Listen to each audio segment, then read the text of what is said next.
নারায়ণগঞ্জের সোনারগাঁয়ে পর্তুগিজদের হাত ধরে লিচু উৎপাদন শুরু হয়। এরপর থেকে লিচুর জন্য বিখ্যাত সোনারগাঁ। আগাম জাতের হওয়ায় এই উপজেলায় বাগানগুলোর লিচু দ্রুত বাজারে আসে। এবারও আগে ভাগে উঠাচ্ছে। তবে তীব্র গরম আর শিলাবৃষ্টির কারণে ফলন কম হওয়ায় হতাশ বাগান মালিক এবং পাইকাররা। নারায়ণগঞ্জ প্রতিনিধি আব্দুল সালামের রিপোর্ট আর জানাচ্ছেন আসিফুর রহমান সাগর।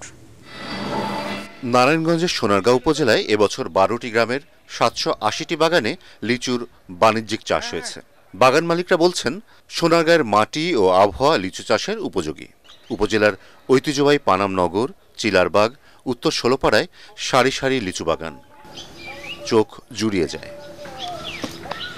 বাগান মালিকরা জানান, তীব্র তাপদাহ এবং শিলাবৃষ্টিতে ঝরে গেছে লিচুর গুটি, উৎপাদন হয়েছে কম, লিচুর সাইজও হয়েছে ছোট।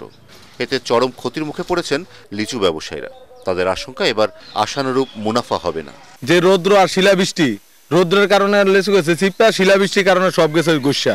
যারা 15 লাখ টাকা খরচ করছে, ওদের খরচের টাকাই ওঠে না। ঢাকা চট্টগ্রাম মহাসড়কে মোগরাপাড়ায় পাইকারি ফলের বাজারে প্রতি হাজার লিচু মানভেদে 3 থেকে 5 হাজার টাকায় বিক্রি হচ্ছে। পাইকাররা বলছেন, সাইজ ছোট হয়, দর উঠছে না লিচুর। আবহাওয়ার কারণে লিচু মানে যেরকম আমরা ভাবছি ভালো হবে, সেই হয় নাই। কিছু রকম বাচ্চা যেন লেবারের টাকা দিয়ে যাবো, ওই পরিস্থিতি আমাদের নাই। আবহাওয়া অনুকূলে না থাকায় ফলন কম বলে জানালেন জেলার কৃষি কর্মকর্তা। এবছর প্রতিকূল আবহাওয়া, কয়েকবার শিলাবৃষ্টি এবং তাপ প্রবাহের কারণে কিছু লিচুর গুটি ঝরে যাওয়ার কারণে আমাদের কিছুটা ফলন কম আসতে পারে। এবছর জেলায় 135 হেক্টর জমিতে লিচুর আবাদ হয়েছে। লক্ষ্যমাত্রা নির্ধারণ করা হয়েছে 856 metric ton. Bureau report, ATN Bangla.